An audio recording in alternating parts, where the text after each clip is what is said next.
class. Today we will start your subject economics, chapter number 1. Okay. So today I explain about your book. There are two parts of your books, that is microeconomic and second one is macroeconomics. ठीक है, आज हम जो बात करेंगे वो micro economics की करेंगे. Chapter number 1, name of introduction. ठीक है, हम आज माइक्रो इकोनॉमिक्स का इंट्रोडक्शन करेंगे. ठीक है, तो 1 बाय 1 मैं टॉपिक लिख रही हूँ, आप इसी वीडियो के थ्रू अपनी नोटबुक्स में करिएगा. Okay, so let's start. पहला जो टॉपिक है, पहला हम ये समझ लेते हैं व्हाट इज़ माइक्रो. ठीक है, नॉर्मली सीख लेते हैं माइक्रो इकोनॉमिक्स क्या होता है. माइक्रो इकोनॉमिक्स होता है बच्चों छोटे लेवल पे. जब हम डिमांड सप्लाई की बात करते हैं तो जो स्मॉल लेवल पे होता है that is micro economics. Like किसी सप्लाई या बिजनेस की भी आप बात करते हो तो क्या होता है कि आपके जो नियर अबाउट होते हैं, क्या होते हैं वो कस्टमर्स होते हैं, करेक्ट, सप्लायर्स होते हैं, ठीक है, बायर्स हो गए वही आपके. तो ये सब आपका पास में जो आपको इफ़ेक्ट करता है आपकी इकोनॉमिक में, वो सब कुछ होता है. ठीक है, मैक्रो लेवल में आपकी गवर्नमेंट क्या कर रही है, आपके रूल्स रेगुलेशन, आपके लीगल लॉज वगैरह, ये सब कुछ आ जाता है. ठीक है, तो आज हम करेंगे फर्स्ट ऑफ ऑल क्या करेंगे, सिंपल इकोनॉमिक. ठीक है, आपको माइक्रो मीन्स क्लियर हो चुका होगा आई होप. अगर डाउट है तो आप प्लीज़ पूछ सकते हैं. ठीक है, हम फर्स्ट से स्टार्ट कर रहे हैं तो थोड़ा ब्रॉडली पढ़ेंगे बिकॉज आपने 11th में भी किया है सिंपल इकोनॉमिक. ठीक है, सिंपल इकोनॉमिक का मीन्स क्या हो गया बच्चों. ठीक है, given one example for you. Simple economic का मीन्स क्या होता है कि हमारे जो रिसोर्सेज हैं उन लिमिटेड रिसोर्सेज में से जब हम अपने लोगों, अपने पीपल या कस्टमर मान ले, क्योंकि हम इकोनॉमिक पढ़ रहे हैं तो वे demand on supply, we talking about demand and supply. Okay, and what's the effect on your productions, correct. तो हम ये देख लेते हैं हमारे लिमिटेड रिसोर्सेज में से, ठीक है, हम कैसे लोगों की डिमांड को पूरा करें. लिमिटेड रिसोर्सेज, क्योंकि देखो लोगों की इच्छाएं बहुत ज़्यादा और हमारे पास रिसोर्सेज कम है, करेक्ट. तो हम उसी रिसोर्सेज में से कैसे लोगों की इच्छाओं को पूरी कर सकते हैं, that is economic. It's a simple way. Okay, so simple economy की बात करेंगे. ठीक है, चैप्टर 1 है आपका ये. सिंपल इकोनॉमी क्या होता है, for an example 1 kg 100 rupees में मिलता है. 1 kg कुछ भी ले लीजिए, 1 kg एप्पल ले लीजिए आप, वो ₹100 में मिलता है. ठीक है, कुछ समय बाद थोड़े से क्या हो गया कि जो 1 kg है वो 110 में मिलने लगा. ठीक है, हम इंडिविजुअल की बात करें क्योंकि हम माइक्रो लेवल पे कर रहे हैं तो ये छोटी सी बात है. मैक्रो लेवल पे बहुत बड़ा हो जाता है, सभी की बात करेंगे पूरी कंट्री की. अभी हम एक इंडिविजुअल लेवल पर बात करें, एक पर्सन है जो 1 kg 100 रुपीज़ में परचेज कर सकता है. ठीक है, अब क्या हो गया, प्राइस इंक्रीज हो गया 110. अब जो व्यक्ति, जो इंसान 100 रुपीज़ में खरीद सकता था अब उसको 110 पे खरीदना पड़ रहा है. तो बच्चों क्या हो गई, यहाँ पे लेस हो गई डिमांड, वो नहीं खरीद पाएगा बिकॉज ये है ना 100 रुपीज़ ओनली. तो आपकी क्या होगी बच्चों, यहाँ डिमांड लेस हो गई है तो अब नहीं खरीद पाएगा. ठीक है, दैट इज आपकी सिंपल इकोनॉमिक. ठीक है, सेकंड आपका टॉपिक है central problem of economic. Central problem of economic, आप अपने वर्ड्स में ये टॉपिक को क्लियरली डिफाइन करना है. मैं आपको हिंदी और इंग्लिश में दोनों में. Central problem of economic. अब इकोनॉमिक भी बोल रहा है कि इकोनॉमी आपको पता चली, आपकी डिमांड सप्लाई किस तरह से लेस होगी, किस तरह से इंक्रीज होगी, ये पता. अब इकोनॉमिक में सेंट्रल प्रॉब्लम क्या है. ठीक है, चलिए मैंने टॉपिक लिख दिया, मैं एक्सप्लेन कर देती हूँ उस टॉपिक को. अब देखो क्या है बच्चों, डिमांड सप्लाई, ये दो चीज़ है. ठीक है, अब इनका जो इन्वर्स रिलेशन है वो डिमांड और प्राइस पे चलता है, करेक्ट. अगर किसी का प्राइस इंक्रीज हो गया है, चलो मैं इंक्रीज का टॉपिक ऊपर से कर, अगर किसी का प्राइस इंक्रीज हो गया तो क्या हो गया, डिमांड कम हो गई. जैसे मैंने आपको एप्पल का एग्जांपल दिया, जब 110 हो गया तो इंसान ने नहीं खरीदा है उसे, तो क्या हुआ बच्चों, जब आपका प्राइस इंक्रीज हो जाता है तो आपकी डिमांड डिक्रीज हो जाती है, करेक्ट. अगर और हमारा जो इसका रिलेशन है वो इन्वर्स रिलेशन है प्राइस और डिमांड का, ठीक है। और सप्लाई तो डिमांड के अकॉर्डिंग चलती है, डिमांड ज़्यादा है तो सप्लाई भी है, ठीक है। डिमांड कम है तो सप्लाई भी कम है, प्रोडक्शन भी कम है। समझ आया?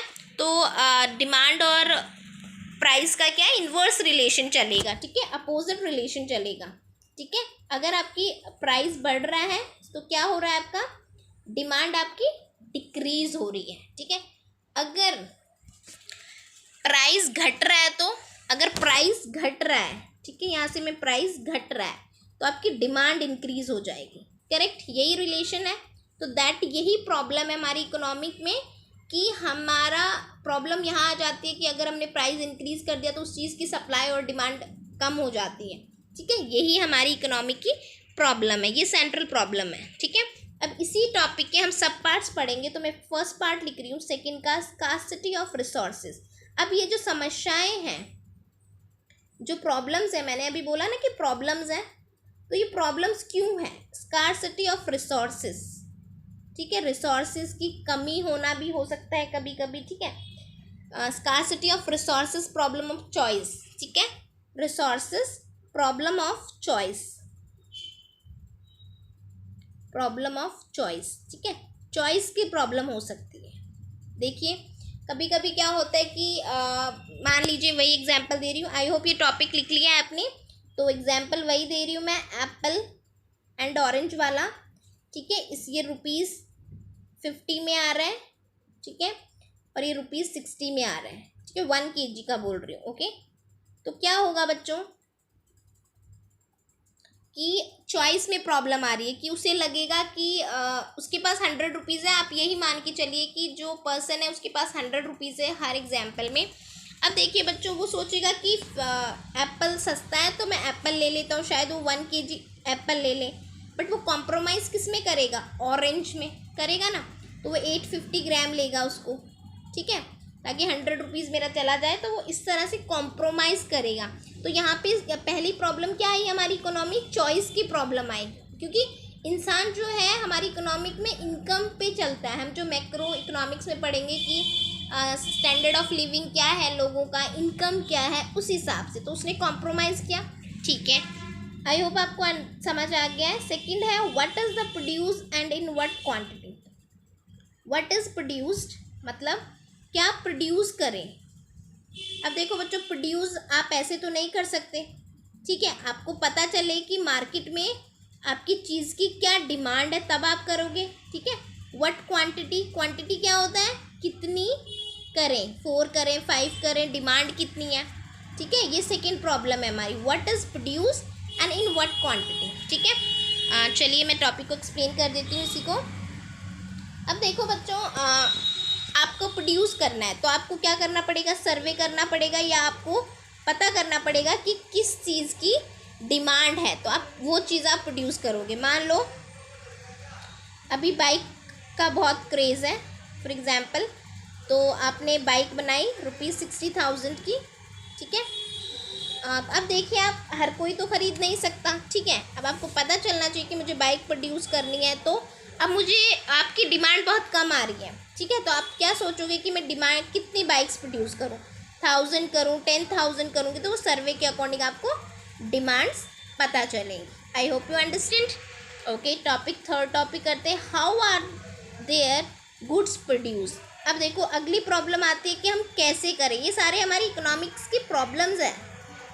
देयर गुड्स प्रोड्यूस, ठीक है, कहाँ से करें, कैसे करें, ये सब कुछ हमें सर्वे के थ्रू पता चलता है, ठीक है। How are their good produce, ठीक है, कैसे प्रोड्यूस करें हम, ठीक है, कहाँ पे हम अपनी लैंड परचेज करें, कहाँ पे जाके हम प्रोडक्शन स्टार्ट करें, कितना रॉ मटेरियल खरीदें, तो वो सब कुछ एक इंडिविजुअल पर बेस है, मतलब कहीं ना कहीं वो कंज्यूमर पे डिपेंड है। ओके, फोर्थ आपका हो गया, for whom are there goods for produce. For whom का मतलब हो गया किसके लिए प्रोड्यूस करें, ठीक है। अब देखो बच्चों, आपको सभी को पता है कि हर किसी में एक, जैसे हम मिडिल क्लास होते हैं, अपर क्लास होते हैं, लोअर क्लासेस होते हैं, मतलब सभी की तरह के होता है, और हर किसी का अपना अपना स्टैंडर्ड है, ठीक है, हर किसी का अपना अपना स्टैंडर्ड है, स्टैंडर्ड ऑफ लिविंग है, ठीक है। मान लो मैं मेरा मन कर रहा है, मैंने मैंने एक बाइक बनाई है, ठीक है, और वो बाइक है 1 लाख रुपीज़ की है, ठीक है। अब मैंने बना ली। अब आपको लगता है कि ये मिडिल क्लास और लोअर क्लास परचेज करेंगी, वो तो 60-50,000 वाली होगी, वही परचेज करेंगी। बट जिनके शौक होंगे या ये तो वही कर सकते हैं जिनके शौक हो जिनको, ठीक है, तो वही लोग परचेज कर पाएंगे। तो हमें ये भी हमारी इकोनॉमी में हमें बहुत ध्यान रखना पड़ता है कि हम किसके लिए बनाएं। तो ये हम हाई क्लास लेवल के लिए बनाएंगे, ठीक है, लेवल जिनको अपने शौक पूरे करने, अपनी नीड पूरी नहीं करनी है, ठीक है। रोटी कपड़ा मकान ये सबकी नीड होती है, बट नीड से एक्सपेंसिव चीज़ तभी खरीदता है जब उसके पास एक्स्ट्रा पैसा हो, करेक्ट। तो इस चीज़ का भी हमें ध्यान रखना पड़ेगा अपनी इकोनॉमी पे। फिफ्थ टॉपिक जो है बच्चों वो है डिस्ट्रीब्यूशन। अब देखो बच्चों, हमने सब कुछ बना लिया, कैसे बनाए, तो कभी ना कभी ये सारे डिसीजन तो हमें लेने ही पड़ेंगे कि क्या बनाए, कैसे बनाए, कौन सी क्लास के लिए बनाए, कितनी डिमांड है, ठीक है, प्राइजेस क्या रखेंगे, सब प्रॉब्लम्स है हमारी इकोनॉमिक्स की, ठीक है। तो अब डिस्ट्रीब्यूशन क्या होता है, हमें ये कहीं ना कहीं डिस्ट्रीब्यूट करना पड़ता है। होल सेलर टू मैन्युफैक्चरिंग से होल सेलर जाता है, ठीक है, और बहुत सारे डिस्ट्रीब्यूशन के पार्ट्स होते हैं, गवर्नमेंट ने भी स्टार्ट किया, तो हर कोई डिस्ट्रीब्यूशन तो आपका होगा ही होगा मार्केट में, ओके। अब आ जाते हैं थर्ड टॉपिक पे, ठीक है, वो 5 टॉपिक्स थे तो हमारी सेंट्रल प्रॉब्लम थी इकोनॉमी की। अब थर्ड जो टॉपिक है वो production possibility set, possibility set, set ये भी सेट वही है बच्चों, थोड़ा कॉम्प्रोमाइज़ कर लेते हैं हम परचेजिंग करने में, करेक्ट। हम जैसे मैंने अभी आपको बाइक का एग्जांपल दिया है, ठीक है, तो मैंने एक बाइक परचेज़ की है ₹60,000 में, ठीक है, मैंने सॉरी हम प्रोडक्शन की बात करें तो परचेजिंग की बात नहीं होगी, 60,000 में परचेज़ की है। इसको ये सेट बन जाते हैं, मान लो एक और एग्जांपल देती हूँ, ए और ऑरेंज और इसका, ठीक है, तो ऑरेंज ₹50 का है एंड ये ₹60 का है, ठीक है।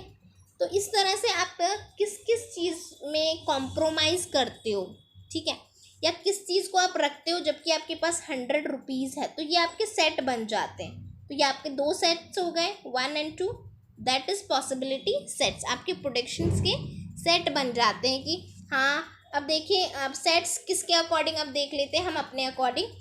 देखो बच्चों, 50-60 तो कॉम्प्रोमाइज़ तो वो करेगा ही करेगा, तो हम किस पे ध्यान देंगे, मान लो वो एप्पल सस्ता है 50 का, तो एप्पल की डिमांड ज़्यादा है, तो हम क्या करेंगे, प्रोडक्शन किसका करेंगे, एप्पल का, एप्पल का ही प्रोडक्शन करेंगे हम ऑरेंज का कम करेंगे, हम ऑरेंज को स्टेबल रहने देंगे, हमें पता है कि उसकी फिक्स्ड है डिमांड, बढ़ नहीं रही है, बट एप्पल का हम करेंगे। तो ये हमारे सेट्स बनते जाते हैं, तो ये क्या हो गया, प्रोडक्शन पॉसिबिलिटी सेट, ओके। चलिए 4 टॉपिक करते हैं, production possibility from tyre, production possibility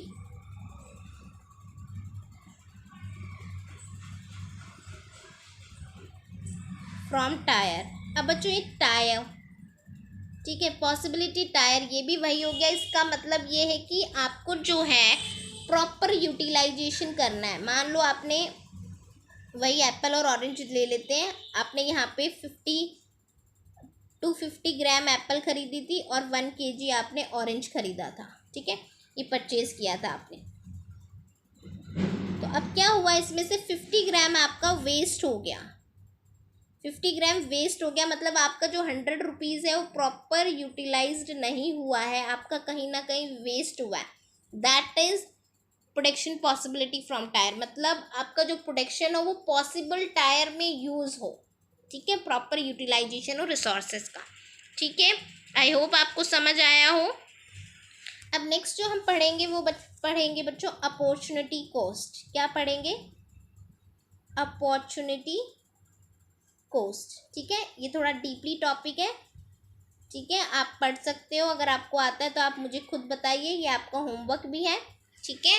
और कैसे लगा आपको आज की class, if you any doubt send me message in A group. Thank you, have a nice day.